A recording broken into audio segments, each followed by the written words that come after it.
जब जीत कर आया सबसे पहले मैंने माननीय श्री अंबेडकर साहब की मूर्ति पे नमन करना चाहा। मैं वहां गया तो वहां मूर्ति नहीं है, वहां से उठाकर पीछे कर दी गई कहीं। लेकिन ये लोग समझ लें कि ये मूर्ति पीछे कर सकते हैं अंबेडकर साहब की, उनकी सोच पीछे नहीं कर सकते, ये उनकी सोच को मार नहीं सकते और उनको इस संविधान जो उन्होंने दिया है उसको बदल नहीं सकते। लोगों ने बता दिया इनको कि आप संविधान नहीं बदल सकते, पूरी मेजॉरिटी नहीं दी इसीलिए इनको। और इसलिए मैं ऐसा चाहूं राज में जहां मिले सभी को अन्न, छोट बड़ो सब सम बसें, रविदास रहे प्रसन्न। माननीय चेयरमैन जी, 22 तारीख को बजट पेश हुआ। मुझे बड़ी खुशी थी कि बजट में जा रहे हैं, पहली बार आया हूं सदन में। जलंधर के लोगों का धन्यवाद है जिन्होंने मुझे यहां खड़ा किया ले आकर, उन वोटरों का धन्यवाद है। मैं नए कपड़े डालकर आया कि बहुत कुछ मिलेगा आज देश में देखने को, बताने को। पंजाब में जाकर मैं और सारे एमपी हमारे प्रेस कॉन्फ्रेंस करेंगे कि देखो क्या क्या मिला, नए कपड़े मेले जैसे आया मैं। लेकिन यहाँ आकर खोदा पहाड़, लिकड़ा चूहा भी नहीं, कुछ नहीं मिला हमें। पूरा मतरई माँ वाला सलूक किया गया हमारे साथ, फेयर डिस्ट्रीब्यूशन ऑफ फंड्स नहीं हुआ। ये सरकार हर नागरिक को बराबर नहीं देख रही है। चश्मा राजनीति वाला लगाया हुआ है, राजनीतिक चश्मे से देखा गया है। अपनी सरकार बचाने का फिक्र है, कुर्सी को पकड़े हुए हैं। और ये बजट देश बचाने वाला नहीं है, सिर्फ अपनी सरकार बचाने वाला है। पंजाब में जो बाढ़ आई इनको दिखी नहीं। गरीब लोग जो मनरेगा में काम करते हैं, जिनको कांग्रेस की सरकार, मनमोहन सिंह जी सरकार ने गारंटी दी थी 100 दिन की, ये 100 से 101 भी नहीं कर सके, 200 नहीं कर सके। ये उनकी 400 दिहाड़ी, उनका जो वेज है वो बढ़ा नहीं सके। गरीब की कोई सुनवाई नहीं। इस बजट में पंजाब के लिए कुछ नहीं दिया गया।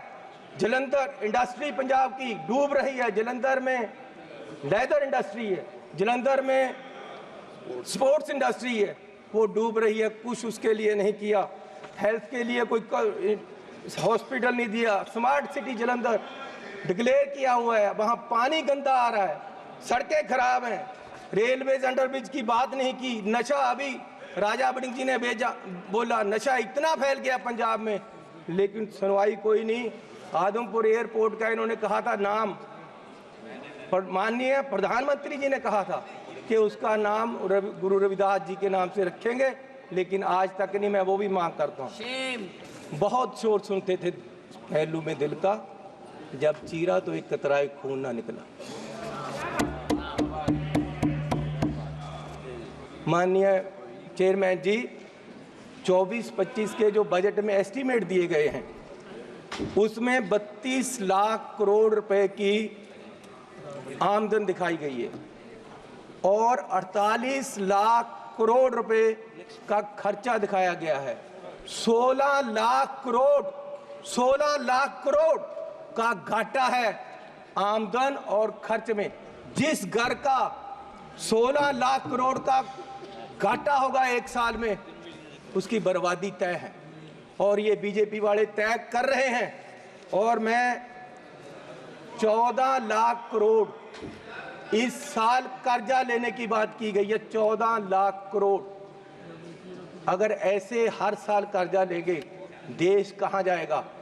आज देश में फाइनेंशियल इमरजेंसी वाले हालात पैदा हो रहे हैं और बीजेपी ये हालात पैदा करने के लिए जिम्मेवार है।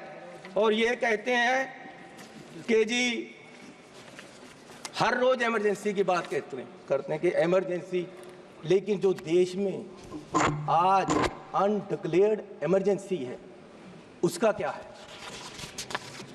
इमरजेंसी ये भी है कि एक मशहूर नौजवान जो एक मशहूर सिंगर था, उसको गोलियों मार के मार दिया गया। आज तक सिद्धू मूसेवाला, उसके परिवार को इंसाफ नहीं मिला, वो दर दर भटक रहे हैं। ये भी इमरजेंसी है।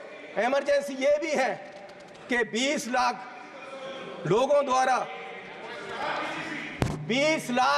द्वारा पंजाब में मेंबर पार्लियामेंट चुना गया और वो एनएस से लगाकर अंदर रखा हुआ है। फ्रीडम ऑफ स्पीच, उसकी कंस्टिट्यूएंसी के लोगों की बात यहां नहीं रख पा रहे। ये भी इमरजेंसी है। इमरजेंसी ये भी है कि विपक्ष के व्यक्तियों को केंद्रीय एजेंसियां कार्रवाई करने के लिए छोड़ दी जाती, उनको अंदर रखा जाता है। ये भी इमरजेंसी है। इमरजेंसी ये भी है कि हजारों किसान, उनको खालिस्तानी कहा जाता है जब वो अपनी मांग रखते हैं। अरे पंजाब कोई देश की धरती नहीं है, पंजाब हमारे देश की धरती है। हरियाणा में नेशनल हाईवे को पक्का जाम कर दिया है और किसान यहाँ तक नहीं आ पा रहे, उनको मिला नहीं जा रहा। ये भी इमरजेंसी है। इमरजेंसी ये भी है,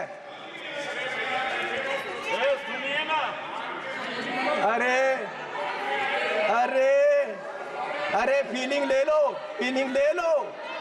गद्दारी का मूल्य मिला है आपको, इसकी फीलिंग ले लो, अच्छा लग रहा है।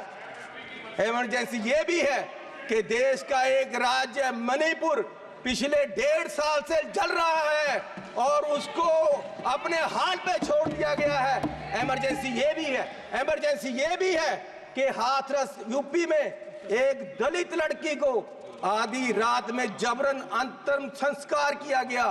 इमरजेंसी ये भी है कि मध्य प्रदेश में दलित व्यक्ति को के सिर पर, मुंह पर पेशाब कर दिया गया। इमरजेंसी ये भी है। इमरजेंसी ये भी है कि अपनी इज्जत के लिए धरना दे रही महिलाओं, पहलवानों को प्रदर्शन में प्रोपोगंडा बताया गया। इमरजेंसी ये भी है। इमरजेंसी ये भी है कि कोई पत्रकार सवाल करे तो उसको जेल में डाल दिया जाता है। इमरजेंसी ये भी है। इमरजेंसी ये भी है कि अपनी शिक्षा के लिए उतरे छात्रों को देश द्रोही बताया गया। इमरजेंसी ये भी। किस इमरजेंसी की बात कर रहे हैं? सुन लो भैया, सुन लो। माननीय चेयरमैन जी, मैं पंजाब के एक गरीब परिवार से आता हूँ।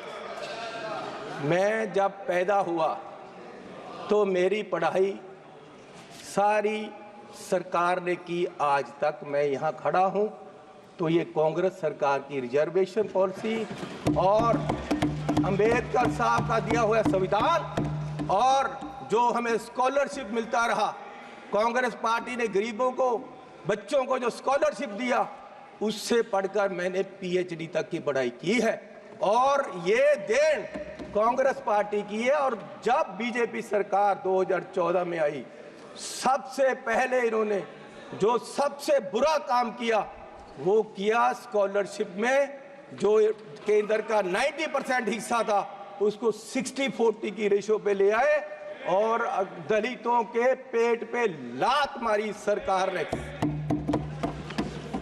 और आज भी फर्स्ट क्लास से लेकर 8th क्लास तक के स्कॉलरशिप जो गरीब लोगों के बच्चों को मिलते थे वो बंद कर दिए गए हैं इस सरकार द्वारा। ये भी इमरजेंसी। ये दलितों के पेट पर लात मार रहे हैं। और मिनॉरिटी के भी फर्स्ट क्लास से 8th क्लास तक के स्कॉलरशिप इस सरकार के द्वारा बंद कर दिए गए। जब ये सरकार बनी 2014 में तो प्रधानमंत्री जी ने 2 मापदंड देश के सामने देश की इकोनॉमी को देखने के लिए रखे। एक रखा डॉलर की कीमत, दूसरा रखा पेट्रोल और डीजल की कीमत।